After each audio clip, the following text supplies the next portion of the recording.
एक वक्त था जब अनिल अंबानी का नाम दुनिया के सबसे रईस लोगों में शुमार था, लेकिन वक्त बदला और कुछ गलत फैसलों की वजह से अनिल अंबानी की दौलत कम होनी शुरू हो गई। एक के बाद एक अनिल अंबानी का नाम अलग अलग कंट्रोवर्सीज में आने लगा। वैसे ये बात तो पुरानी हो चुकी है, लेकिन एक बार फिर से उनके नाम पर फ्रॉड का ठप्पा लगा है और जिसने ये ठप्पा मारा है वो कोई आम इंसान नहीं, खुद भारत का सबसे बड़ा bank state bank of India है। क्या अनिल अंबानी ने सच में 30,000 करोड़ का लोन घोटाला किया है या फिर ये सिर्फ एक कॉर्पोरेट जाल में फंसी हुई कहानी है? कब कैसे शुरू हुआ ये लोन गेम? SBI ने क्यों लगाया फ्रॉड का टैग? अगर ये सच में हुआ है तो इसका सीधा असर अंबानी ग्रुप पर पड़ेगा और शायद आपके टेलीकॉम बिल्स पर भी। तो आखिर क्या है ये मामला, चलिए डिटेल में बताते हैं। उससे पहले चैनल को अभी तक अगर सब्सक्राइब नहीं किया है तो फटाफट से कर ले ताकि कोई भी वीडियो मिस न हो। स्टेट बैंक ऑफ इंडिया ने रिलायंस कम्युनिकेशंस का लोन अकाउंट फ्रॉडलेंट घोषित कर दिया है, क्योंकि बैंक का मानना है कि अनिल अंबानी की कंपनी के 2016 के लोन में बड़े पैमाने पर फंड डाइवर्जन हुआ, यानी पैसों का जरूरत से अलग इस्तेमाल।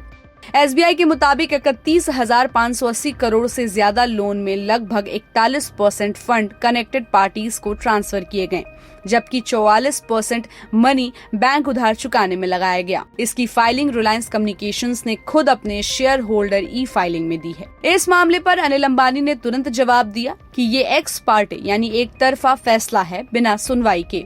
उनके लॉयर्स ने SBI को लिखा कि उन्होंने इस मामले पर जवाब मांगा था, लेकिन बैंक ने डॉक्यूमेंट्स नहीं दिए और सुनवाई का मौका भी नहीं दिया। अंबानी का कहना है कि वो नॉन एग्जीक्यूटिव डायरेक्टर थे, यानी कंपनी के रोजमर्रा के ऑपरेशंस के लिए वो किसी भी तरह से जिम्मेदार नहीं है। उन्होंने बैंक से इस ऑर्डर को वापस लेने की मांग की और RBI से भी बैंक के प्रोसेस पर सवाल उठाए। अब सवाल है कि कानूनी नियम क्या होता है? Fraud tag. अगर कोई बैंक किसी खाते को फ्रॉड टैग करता है तो RBI को रिपोर्ट करनी होती है, तब उस कंपनी को 5 साल तक लेन देन का अधिकार नहीं मिलता है और गंभीर मामलों में CBI जांच भी शुरू होती है। कैनरा बैंक ने भी 2024 में ये टैग लगाया था, लेकिन बॉम्बे हाई कोर्ट ने उसे कैंसिल कर दिया। SBI ने दिसंबर 2023, मार्च 2024 और सितंबर 2024 में भी शो कॉज नोटिसेस भेजे, पर जवाब को सफिशिएंट नहीं माना गया। इसका अनिल अंबानी पर क्या असर हो सकता है? तो देखिए, अनिल अंबानी पर रिपोर्ट करने से उनकी पर्सनल और बिजनेस रेपुटेशन पर बड़ा झटका पड़ेगा।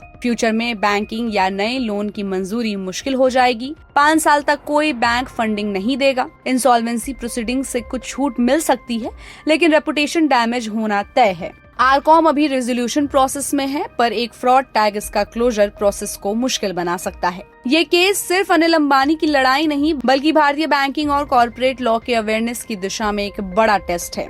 अगर कोर्ट SBI के पक्ष में जाता है तो आरकॉम जैसी कंपनियों का फ्यूचर मुश्किल हो जाएगा। दूसरी ओर अगर अंबानी बचते हैं और प्रोसेस ग्लिच सही पकड़ी जाती है तो इससे फ्यूचर में सी ऑडिट, डॉक्यूमेंट और डायरेक्टर की जिम्मेदारी क्लियर होगी। हालांकि ये पहली बार नहीं है जब किसी बैंक ने रिलायंस कम्युनिकेशंस के अकाउंट्स की पहचान की है। नवंबर 2024 में कैनरा बैंक ने भी खाते को इसी कैटेगरी में डाला था, लेकिन बॉम्बे हाई कोर्ट ने फरवरी 2025 में उस फैसले पर रोक लगा दी। इससे उधारकर्ता को सुनवाई का अवसर देने के लिए RBI के दिशा निर्देशों का पालन न करने का हवाला दिया गया था। आपको क्या लगता है, इस बार भी अनिल अंबानी बच जाएंगे या उन्हें इसका खामियाजा भुगतना होगा? कमेंट करके जरूर बताएं। साथ ही वीडियो को अपने फैमिली फ्रेंड्स के साथ शेयर करना ना भूलें।